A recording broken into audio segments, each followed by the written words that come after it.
ressemble. Il est le Dieu de gloire, élevé dans les cieux. Personne n'est comme lui. Personne n'est comme lui. Personne n'est comme lui. Personne n'est comme lui. Personne n'est comme lui. Personne n'est comme lui. Personne n'est comme lui. Voici, il vient. On sent de la tempête. Chevauchant les nuées, brillant comme le soleil. Élève la voix, comme c'est le jubilé. La dévotion, dansez. Voici, il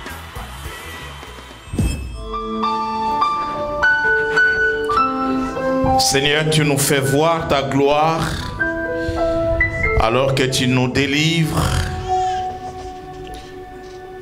et de toutes les puissances des ténèbres qui détruisent la vie de tes enfants la nuit. Nous savons une chose, c'est que tu es au contrôle de la nuit, que la nuit est aussi le temps où toi tu viens nous parler, où tu viens, Seigneur, nous consoler, nous avertir et nous conduire. Nous prions ce soir pour que et tu délivres chaque personne dans ce lieu qui souffre des troubles de nuit, qui souffre de terreurs nocturnes, afin que ces nuits soient paisibles. Que la grâce nous soit accordée dans le nom de Jésus, notre Seigneur Sauveur, à la gloire du Père. Amen. Amen. Nous poursuivons, nous pouvons prendre place.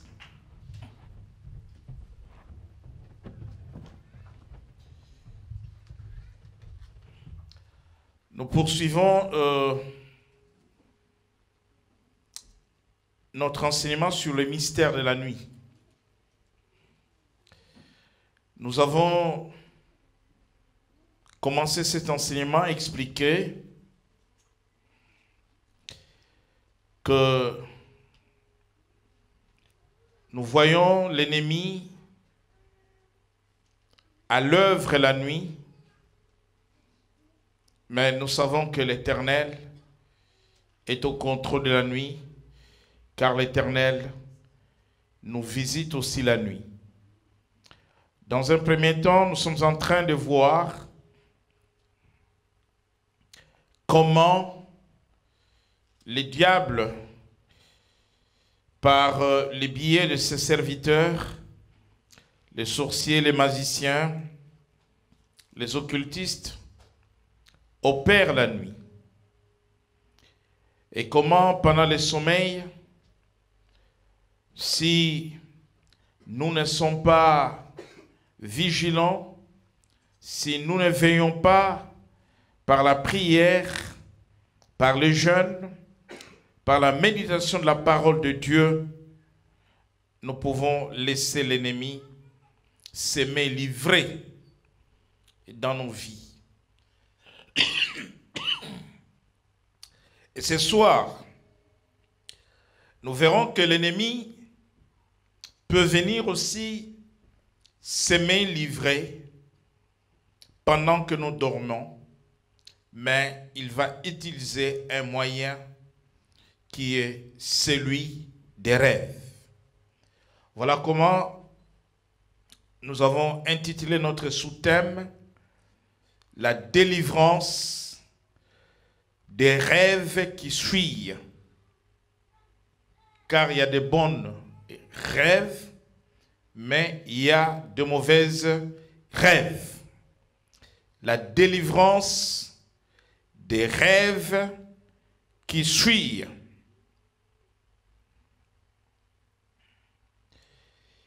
Beaucoup de rêves suivent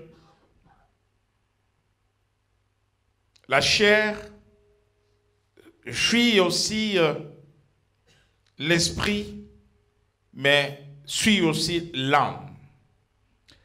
Nous avons parlé de veille de la nuit, comment ces veilles étaient comptées dans l'Ancien Testament. 3 veilles à partir de 18 heures jusqu'à 22 heures, de 22 heures à minuit et de minuit au matin, et 4 veilles dans le Nouveau Testament. Le mot rêve, selon les dictionnaires Larousse, vient d'un mot latin, ex vagus, c'est un mot latin, rêve du latin ex vagus,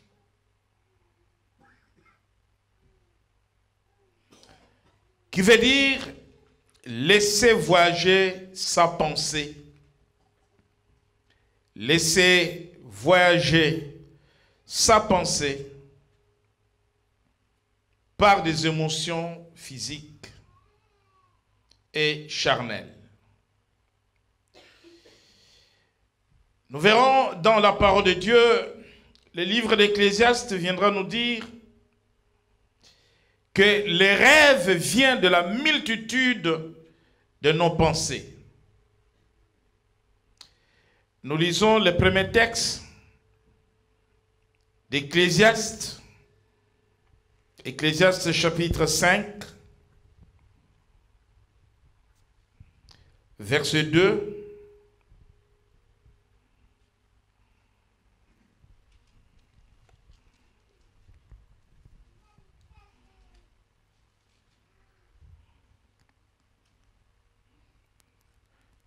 Nous lisons la parole de Dieu, Ecclésiaste 5, verset 2.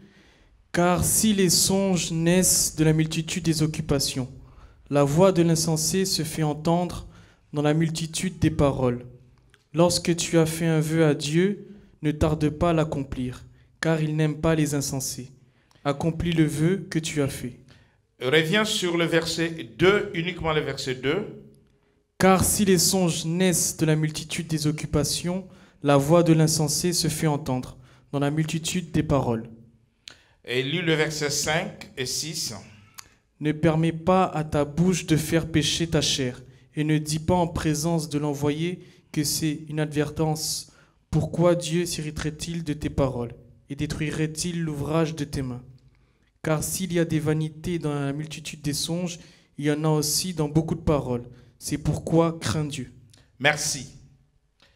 Ici, on assimile les rêves aux songes, mais nous ferons bien la différence entre le rêve et le songe. Nous parlons des rêves ici. Et nous parlerons des songes lorsque nous aborderons la deuxième partie, n'est-ce pas, de ces grands chapitres, les mystères de la nuit, là où Dieu travaille la nuit avec ses enfants. C'est là où nous parlerons des songes. Donc comprenez qu'il y a une différence d'abord entre les songes et les rêves. Nous avons besoin de dormir pour notre équilibre physiologique, et cela est accepté même par la science. L'homme a besoin du repos. Mais les rêves qu'on peut considérer et comme des choses venant de par la manipulation de Satan lorsque nous dormons, Ecclésiaste dit que les rêves sont le fruit de la multitude de pensées. J'avais dit l'autre fois que la nuit prépare le jour, mais laissez-moi vous dire ce soir que le jour aussi prépare la nuit. Tout simplement parce que ce que nous pensons en bien peut revenir en bien dans nos rêves. Et ce que nous pensons en mal aussi peut revenir a mal dans le rêve. Et c'est pour cela qu'un enfant de Dieu doit avoir des pensées pures. Un enfant de Dieu ne doit pas avoir de mauvaises pensées. Je vous ai parlé par exemple des cas des rêves, des esprits incubes, succubes, pour les personnes, n'est-ce pas, qui se laissent regarder des films pornographiques. J'avais essayé de vous faire comprendre que la pornographie est l'une des portes, parmi tant d'autres, ouvertes aux esprits de mari de nuit et de femmes de nuit. Tout simplement parce que une personne qui se livre à de telles pratiques va suyer ses pensées. Et lorsque les pensées de quelqu'un sont suyées, laissez-moi vous dire que c'est comme l'appât qui attire Satan. Et Satan ne peut utiliser ou ne peut passer que par des pensées qui sont suyées. Parce que lorsque les pensées d'une personne sont pures, son cœur est pur, Satan ne peut pas porter atteinte à cette personne. Lorsque vous avez de mauvaises pensées et que vos pensées sont pures, vous verrez que certaines personnes vous diront, j'ai rêvé que j'avais un couteau et que j'étais en train de poignarder quelqu'un, j'étais en train de donner la mort à quelqu'un ou de donner des coups à quelqu'un avec mon couteau.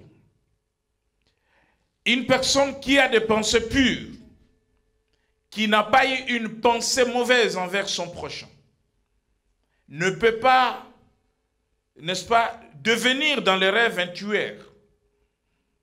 Parce que Satan peut utiliser dans la sorcellerie inconsciente où les sorciers peuvent se servir de toi, n'est-ce pas, pour frapper quelqu'un ou te donner un couteau et tuer quelqu'un parce que dans tes pensées, tu as la haine envers une personne ou tu as la haine envers les personnes. Donc, les rêves viennent de la multitude de nos pensées. Nous pensons le jour et tout ce que nous pensons le jour est bien enregistré quelque part. Donc nos pensées du jour sont enregistrées. Si elles sont bonnes, elles sont enregistrées. Si elles sont aussi mauvaises, elles sont enregistrées. Et lorsque la nuit, nous dormons et nous sommes sans conscience, les pensées qui ont été enregistrées le jour, qui sont stockées quelque part dans notre subconscient, si elles sont mauvaises, l'ennemi va utiliser ces pensées et transformer ces pensées en rêve, et il va, par le rêve suyé, n'est-ce pas, porter atteinte à votre intégrité physique, morale et spirituelle. Dans le livre de Jude, nous lisons Jude 8, il y a un seul chapitre dans Jude. Jude, verset 8, je lis la parole au nom de Jésus. Malgré cela, ces hommes aussi, entraînés par leur rêverie, souillent pareillement leur chair, méprisent l'autorité et injurient les gloires. Voilà, des hommes aussi entraînés par des rêveries, par des rêves, c'est-à-dire des rêves suyés. Les rêves suyés viennent de mauvaises pensées, de pensées suyées. Voilà pourquoi il faut faire très attention. Nos pensées sont toujours enregistrées, stockées quelque part. Et lorsque nous allons dormir, dans notre subconscience, cela se met en marche. Et si c'est de bonnes pensées, on peut avoir aussi de bons rêves. Mais si c'est de mauvaises pensées qui sont en nous, Et donc, le diable va utiliser nos pensées. Comprenez que le diable ne peut avoir accès à l'homme s'il trouve une porte. Voilà pourquoi la Bible, dans les livres de Matthieu, chapitre 12, verset 43, parle du retour de mauvais esprits. Lorsque ces esprits sont chassés et qu'ils trouvent que la maison est balayée et vide, ils reviennent. Et en renfort, tout simplement, parce que les pensées sont souillées. Mais la volonté de Dieu pour nous, en tant que ses enfants, est que nos nuits soient sanctifiées et que nos jours soient sanctifiés. Si je suis sanctifié le jour, je marche dans la sanctification, mes pensées sont sanctifiées, la nuit, je ne vais pas rêver de mort. La nuit, je ne vais pas rêver de mari de nuit ou de femme de nuit. La nuit, je ne vais pas rêver de serpents, des animaux féroces. La nuit, je ne vais pas rêver, n'est-ce pas, de repas nocturnes où on est en train de me donner la nourriture, où on est en train de me faire manger. Si mes pensées sont sanctifiées, vous savez, lorsque les gens vont au lit en colère,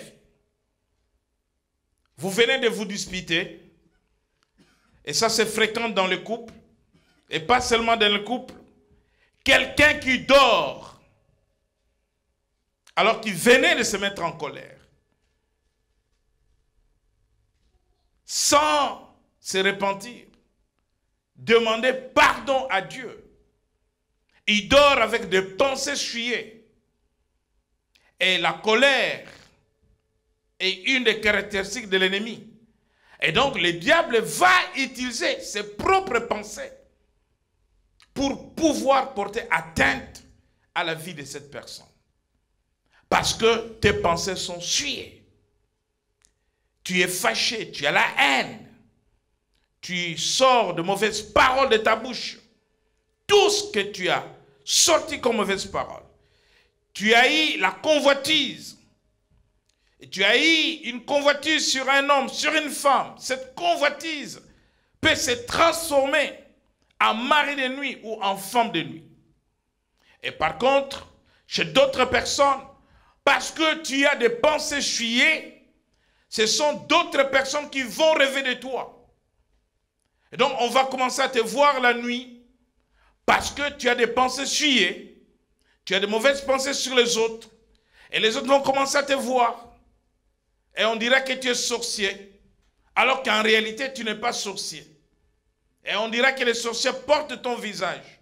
Mais oui, ils portent ton visage parce que tu as des pensées souillées et ils vont utiliser ton corps, ils vont utiliser ton visage. Mais si tu as des pensées pures, les sorciers ne peuvent pas utiliser ton visage. Ils ne peuvent pas utiliser ta voix. Ils ne peuvent pas utiliser ton corps. Parce que tes pensées sont pures. Tes pensées ne sont pas souillées. Et c'est pour cela que, en ce qui concerne les rêves qui suivent l'homme, les rêves qui salissent, n'est-ce pas, l'esprit de l'homme, l'âme de quelqu'un, la chair. Vous savez, lorsque nous parlons des rêves souillés, il y a des gens qui ont des rêves la nuit et qui se réveillent en pleurs parce qu'ils ne se reconnaissent pas. Parce qu'ils ne se reconnaissent pas. Tu peux rêver la nuit et ne pas te reconnaître par rapport à ces rêves-là. Voilà pourquoi certaines personnes qui vont rêver de sépulcres, vont rêver de défunts, de personnes qui sont déjà mortes, tout simplement parce que ils ont dû, au moment des obsèques ou de l'enterrement de quelqu'un, Ecclésiaste nous dit, ne permet pas à la bouche de faire pécher la chair.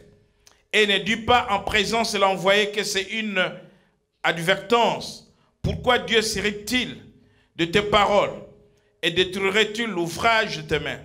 Car il y a des vanités dans la multitude de songes. Il y en a aussi dans beaucoup de paroles. C'est pourquoi crains Dieu. Les gens qui pratiquent la nécromancie. Et je vois que même les chrétiens, je suis un grand observateur, même les chrétiens parlent aux morts. Il y a des pratiques païennes qui rentrent dans la vie des enfants de Dieu. J'assiste à de cultes funèbres. Bien-aimés, ne faites pas les choses parce que les autres les font. Lorsque nous faisons un culte d'action de grâce, ce culte-là, nous ne le faisons pas pour la personne qui est décédée. Nous le faisons pour Dieu. Amen. Nous rendons grâce à Dieu parce que la Bible dit que nous devons rendre grâce à Dieu pour toutes choses, pour toutes circonstances. Et la mort est une circonstance comme la naissance, comme le mariage, comme toute circonstance. Nous rendons grâce à Dieu. Et le but, c'est aussi, à l'occasion de ces cultes d'action de grâce, c'est de fortifier la famille éprouvée. Parce que seule la parole de Dieu, seul Dieu peut consoler le cœur brisé par la séparation violente de la mort. Écoutez-moi bien. C'est une pratique maintenant. Quelqu'un a cessé d'être catholique. Depuis très longtemps. La personne serait convertie dans une église évangélique ou une église de réveil. Mais c'est devenu une mode. Quand une personne décède, on va à l'église catholique avant l'enterrement. C'est devenu un prestige, je dirais, quelque part. À l'église catholique, on ne fait pas le culte d'action de grâce que nous faisons. À l'église catholique, on fait le culte de mort. Je veux que les enfants de Dieu entendent et soient enseignés. C'est pour cela que vous verrez que dans nos cultes d'action de grâce, nous ne nous adressons pas aux morts. Nous consolons la famille avec la parole de Dieu. Nous pouvons apporter les témoignages de la personne qui est morte. La personne qui est morte, on peut apporter son témoignage. Voilà, la personne a fait ça, la personne a fait ça, ou lire sa biographie. Là n'est pas le problème. Mais nous ne faisons pas le culte de mort. Et les cultes de mort existent. L'Église catholique fait le culte de mort.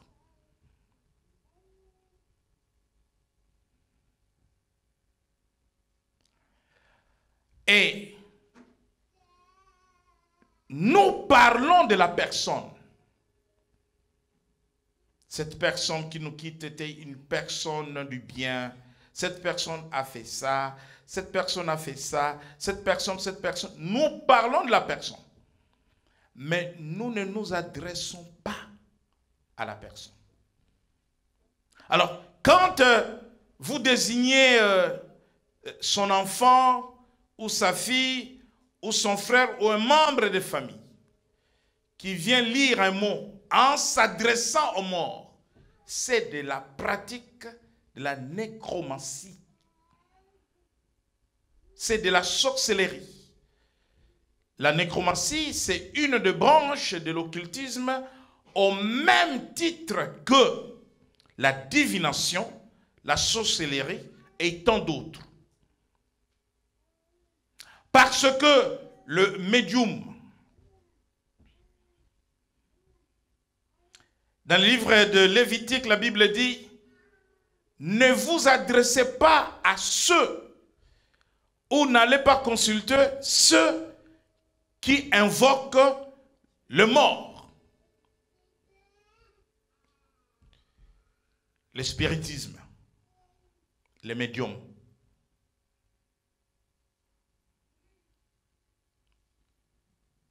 Vous les suivez des fois à la télé, hein?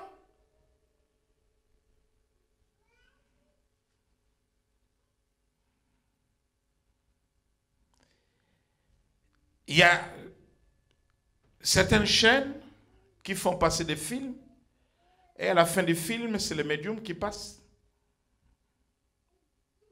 Et vous suivez. Mais eux, pour prédire l'avenir, ils consultent le mort. C'est que la Bible interdit. Alors, comment vous êtes enfant de Dieu? Vous venez de perdre un parent, un être cher. Et vous venez devant le cercueil, vous vous adressez à la personne. C'est comme si la personne était en vie. Ne m'oublie pas, sache que, donne-moi de la force. Et aujourd'hui, je vois une confusion généralisée. Et tous les chrétiens sont en train de faire ça. Même dans les églises chrétiennes, il faut que les gens soient enseignés. Quand quelqu'un est mort, cette personne ne vous appartient pas. Il n'est pas de ce monde. Alors, nous voyons ici, Ecclésiaste dit, ne permets pas à ta bouche de faire pécher ta chair. Tu parles. Et le diable sait que tu as fait quelque chose qui se trouve dans son camp. Et le diable sait que tu es passé de l'autre côté. Tu parles, les démons, les esprits de mort entendent et te voient parler.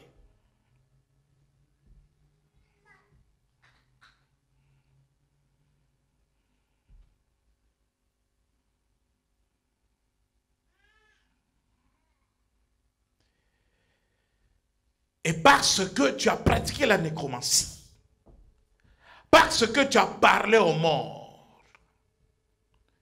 les démons vont utiliser tes propres paroles. C'est-à-dire, tu leur as ouvert une porte. Et les démons, ils viendront la nuit. Ils prendront la forme de cette personne qui est décédée. Ou d'autres personnes qui sont décédées dans la famille. Avec des messages. N'entendez-vous pas, après l'enterrement, le mort est venu m'annoncer un message. Prends soin de mes enfants. Ne touche pas mes enfants. Vous entendez plein de messages comme ça. Les morts ne reviennent pas. Ce sont les démons parce que vous avez parlé. Vous avez ouvert une porte. Les démons vous ont vu parler. Quand vous parlez devant le cercueil, les démons ils vous voient. Ils vous entendent. Ils disent voilà. Celle-là c'est la nôtre. Celle-là c'est le nôtre. Et après ils ont le travail à faire. Ils vont prendre la forme des gens qui sont morts dans votre famille. Et c'est comme ça que vous allez commencer à rêver de mort. À rêver de cimetière, à rêver de sépulcre. Et c'est tout l'esprit de mort qui va planer sur votre vie. Voilà pourquoi vous allez être embêtés par des rêves de mort.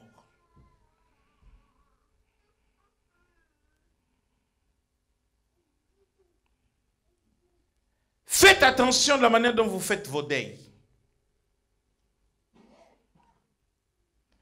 Et le diable revient dans des rêves. Vous allez rêver.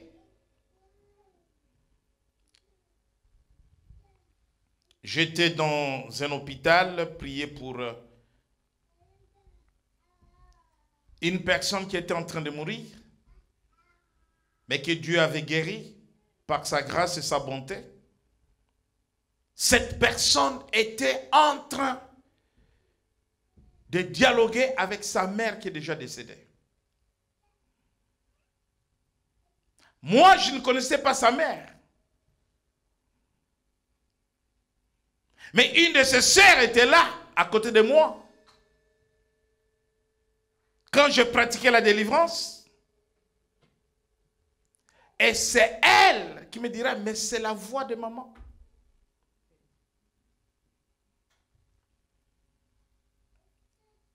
C'est la nécromancie.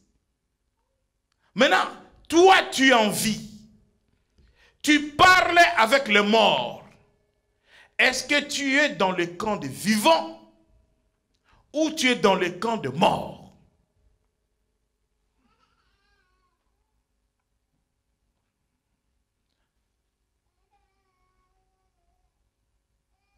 Si tu parles avec le mort, à tout moment, les morts viendront te prendre.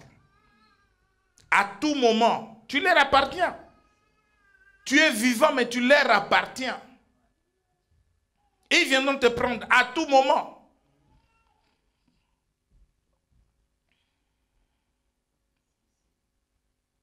Il y a des gens qui entendent des voix. On va parler de la dépression, schizophrénie et tout ce que vous voulez. Mais ils entendent les voix. Les voix qu'ils entendent, c'est les voix des démons. Et très souvent, c'est des voix de défunts de leur famille. Des gens qui sont déjà morts. Mais en réalité, ce ne sont pas ces gens qui reviennent. Ce sont les démons qui prennent leur forme et leur voix. Et donc, ne permets pas à ta bouche de faire pécher ta chair.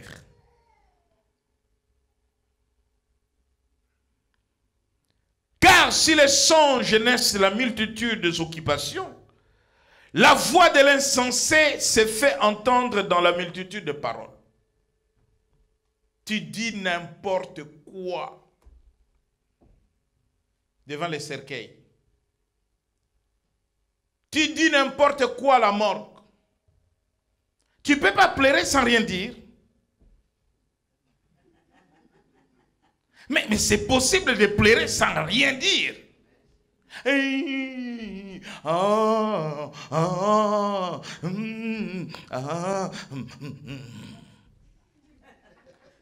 Tout le monde t'a vu pleurer.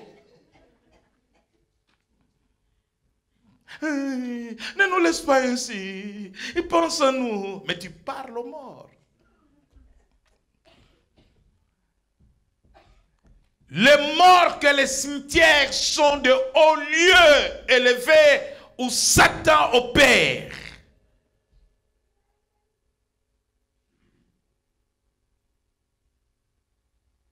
Quand nous étions des enfants, on ne voyait pas les morts.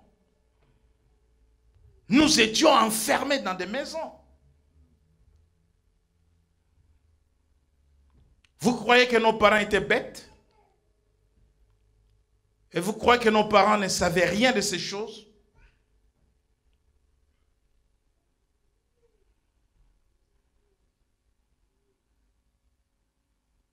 Aujourd'hui, on est en train de fermer les cercueils. On amène un enfant de 4 ans devant les cercueils. Et regarde comment on est en train d'enterrer son père, sa mère. Vous croyez que cet enfant va oublier ça? le diable va attaquer cet enfant à partir de ses pensées. Un enfant n'est qu'un enfant. Mais moi, ça m'étonne aujourd'hui de voir les gens rentrent avec les bébés à la morgue. Des bébés. Véro, tu vois aussi?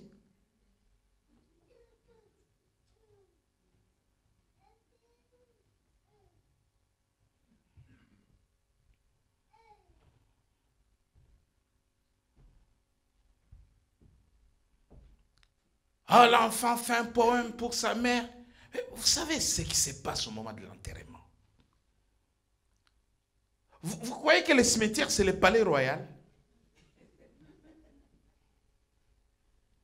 Je vois les gens, ils prennent le cimetière comme leur maison maintenant.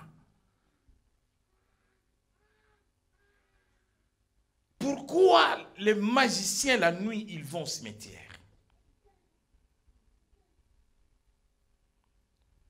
Si tu n'es pas mort en Christ, quand ils viennent la nuit, qu'est-ce qu'ils font? Ils viennent devant ta tombe, ils font des formules. Tu sors de la tombe, on utilise ton corps, on fait tout ce qu'on veut.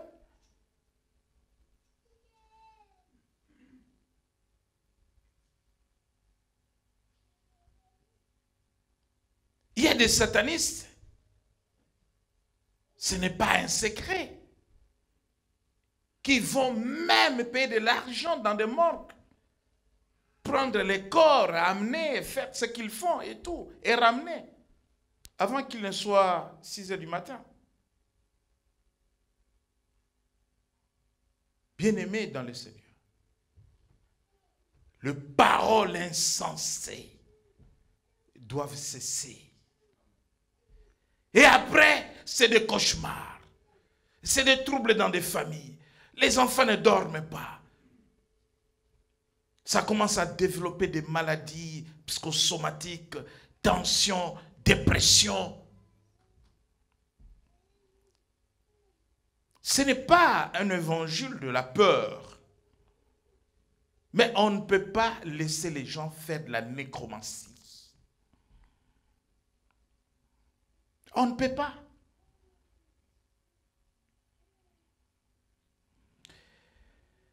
Et donc, nous devons apprendre, lorsque nous lisons dans Ésaïe, quand il y a trop de rêves de mort, vous rêvez trop de personnes qui sont mortes dans votre famille, vous rêvez trop de cimetières, de tombeaux.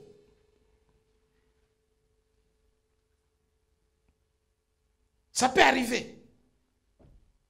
Par vos pensées que vous rêvez de quelqu'un qui est mort. Ça peut arriver. Mais certaines personnes ne dorment pas. Ils ne rêvent que de mort. Et là, ça devient sérieux. Dans Ésaïe chapitre 28, lisons le verset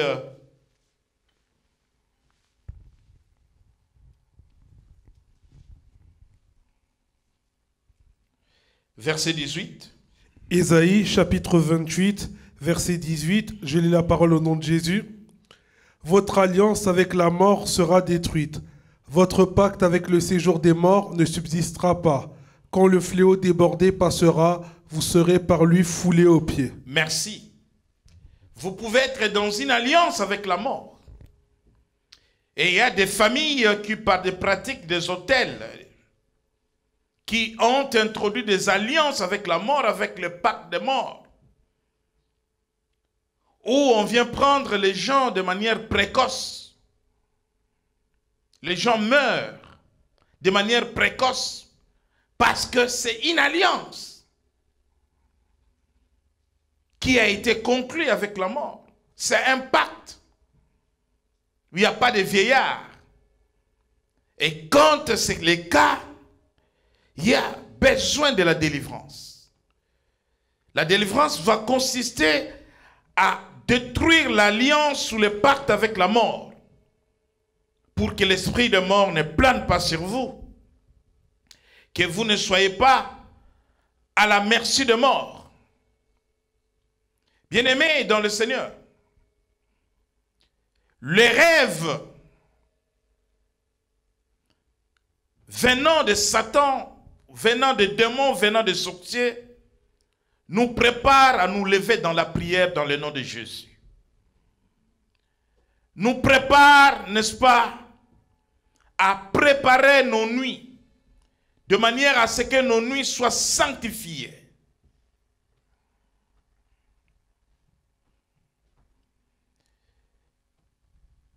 Je suivais une personne qui était malade. Et un jour, elle me dira ceci. Je rêvais que je traversais une vallée. Une grande vallée. Et quand je traversais cette vallée, j'ai été amené dans une ville pour pratiquer des examens de laboratoire. Parce que dans l'hôpital où je suis, ces examens ne devraient pas être pratiqués.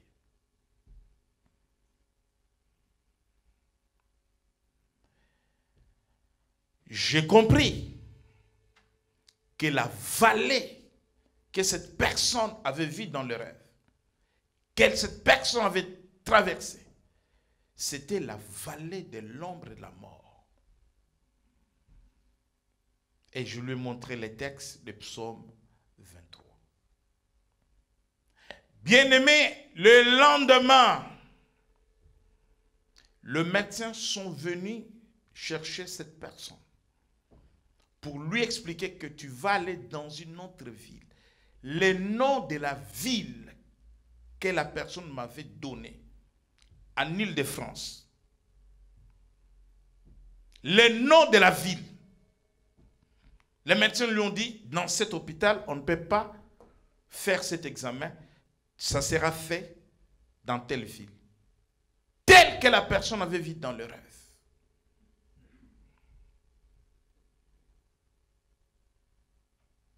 Deux choses, la vallée et la ville. Dans les rêves, on l'a amené en ambulance dans cette ville pour faire des examens. Et les médecins sont venus le matin, la même ville. Madame, on va vous amener quelque part pour des examens. C'est pour dire quoi? C'est pour dire que ce que tu vois en mal, ne prends pas ça à la légèreté. Fléchis les genoux. Annule cela. Détruis cela. Au nom de Jésus.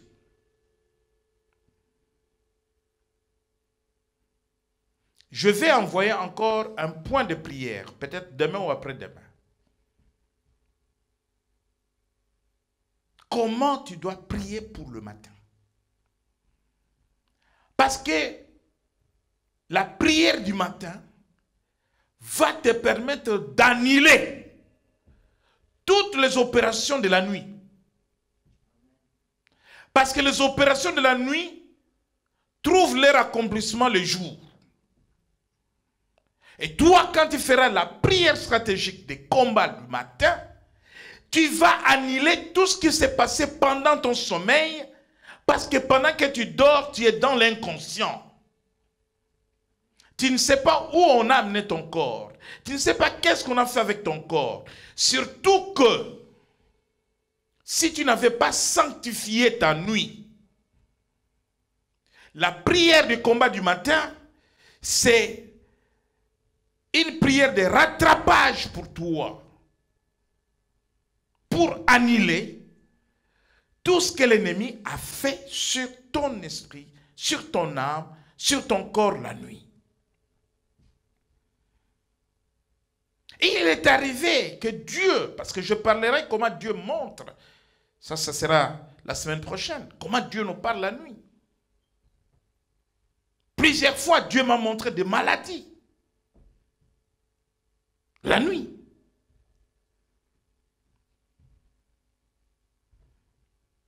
Et une fois, il m'a montré, il dit, regarde la maladie que les sorciers veulent te donner, de manière à ce que tu ne te présentes même pas devant les gens. Je vis mon corps. Dieu m'a montré. Méconnaissable. Tu ne peux même pas sortir.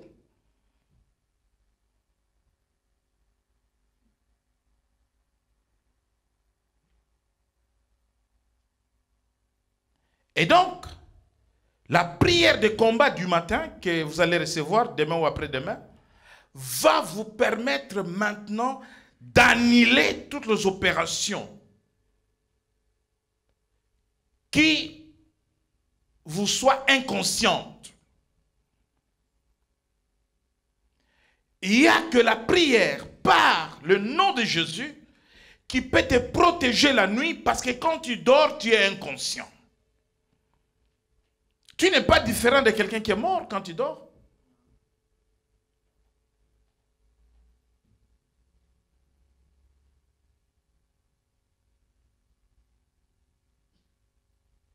Est-ce qu'il ne t'arrive pas de dormir le matin? Ton mari va au travail, sinon ta femme va au travail, tu ne sais même pas à quel moment il est parti. Tu ne sais même pas. Mais il s'est habillé dans la chambre, il a même allumé, et il a fait des allers-retours. Toi, tu dormais. Si on t'appelle, on te dit, elle a porté quelle robe, tu n'es pas capable de dire. Pourquoi?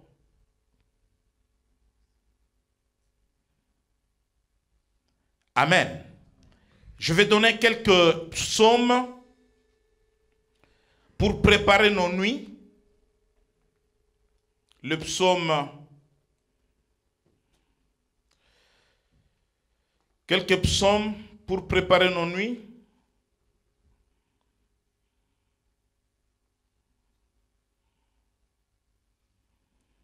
Lisons le psaume 3.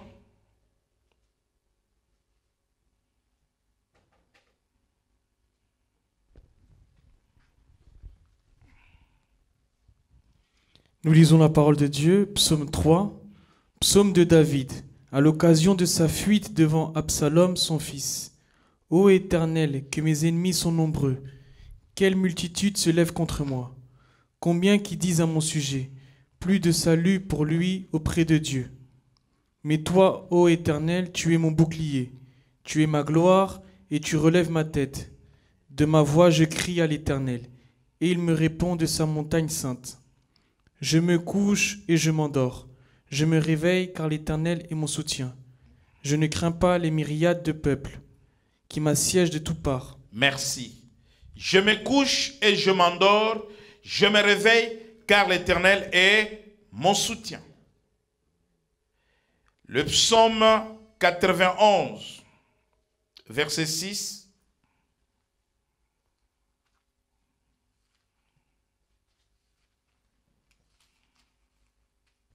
Psaume 91, verset 6, je lis la parole au nom de Jésus, ni la peste qui marche dans les ténèbres. 5, à partir du verset 5 et 6. Psaume chapitre 91, versets 5 à 6, je lis la parole au nom de Jésus. Tu ne craindras ni les terreurs de la nuit, ni la flèche qui vole de jour, ni la peste qui marche dans les ténèbres, ni la contagion qui frappe en plein midi. Merci. Tu ne craindras ni le terreur de la nuit. Cette parole doit te rassurer. Avant de dormir, tu fais ta prière. Je ne crains ni le terreur de la nuit. Parce que la nuit, il y a des terreurs. Vous ne pouvez pas imaginer le comportement des sorciers la nuit. Bien-aimés, ce que les terroristes font là, ce que vous voyez à la télé. Donc, les sorciers, c'est pire que ça. Quand la Bible parle de terreur de la nuit, non, ces gens-là n'ont pas de cœur. Si tu vis vraiment avec un sorcier, tu es foutu. Il faut le combattre sans état d'âme.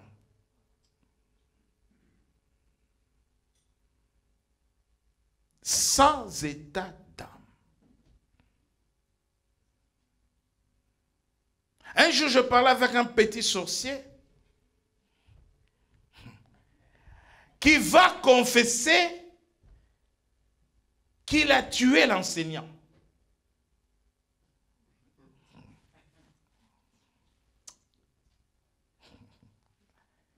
Vous aimez quelqu'un qui te donne le savoir pour ton avenir, qui n'est même pas de ta famille. Oui, les petits sorciers dans la classe, ils ont tué, ils ont bouffé l'enseignant. Vous imaginez les choses qu'ils font.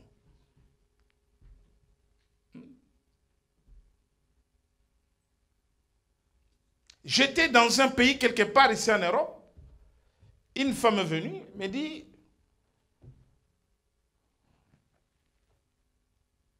je suis avec un enfant, et cet enfant, c'est ma nièce. Mais cet enfant ne dort pas la nuit. Je dis, et c'est ta fille? Elle me dit, non, sa mère est décédée depuis quelque temps.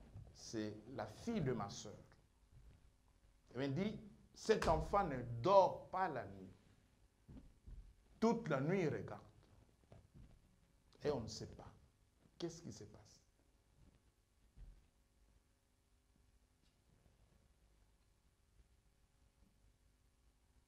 Je regarde l'enfant.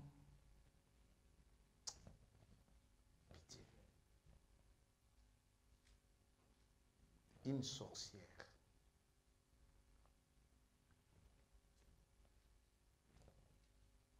Cet enfant a tué sa mère, a envoyé la maman dans un cercueil en Afrique.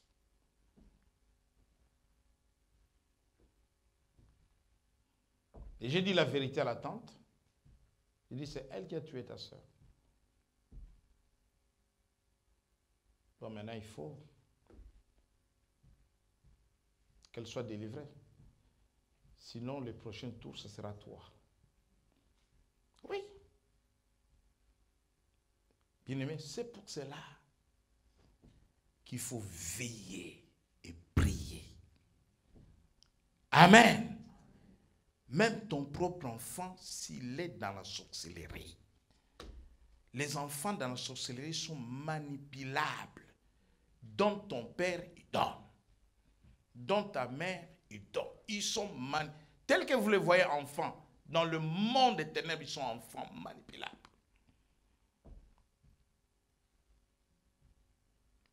Voilà pourquoi, la semaine prochaine, nous allons passer à autre chose. Parce que la nuit, il y a aussi Dieu. La nuit, il y a aussi les anges. La nuit, il y a la révélation.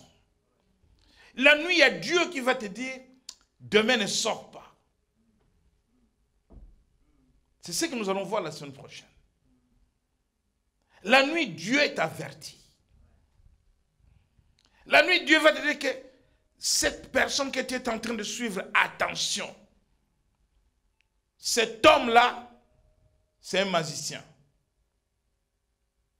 Sois délivré. Tous les cadeaux que tu as reçus de cet homme sont des cadeaux empoisonnés. Dieu va te parler. La nuit, c'est le temps aussi voulu par Dieu de nous visiter. Voilà pourquoi je commençais par le travail des ténèbres. Et la semaine prochaine, nous allons rentrer dans les travaux de la lumière. Lorsque tu vas rentrer dans les travaux de la lumière, tu as déjà neutralisé les travaux des ténèbres. Donc, toute ta vie, tu n'attendras que les visitations des anges. Dieu vient te parler. L'ange vient te parler de la part de Dieu. Au lieu de voir les cimetières, les morts, et toi tu vois les paradis. Toi tu vois la nouvelle Jérusalem. Toi tu vois l'élévation. Dieu te montre des choses qu'il va faire avec toi la nuit. Donc la nuit, il n'y a pas que les diables. Dieu aussi vient. Dieu aussi parle. Il faut que les enfants de Dieu accèdent. Ce n'est pas des choses mystérieuses. Tout enfant de Dieu peut accéder à ces choses-là. Alléluia. Dieu parle aussi la nuit. Et ça, c'est la semaine prochaine. Donc, nous allons recevoir un point de prière stratégique pour le matin, demain ou après-demain. Et vous pouvez utiliser ce point de stratégie comme modèle pour préparer votre jour de manière à nettoyer, détruire tout ce qui pouvait se faire à votre insu sur vous pendant votre sommeil. Que le Seigneur vous bénisse.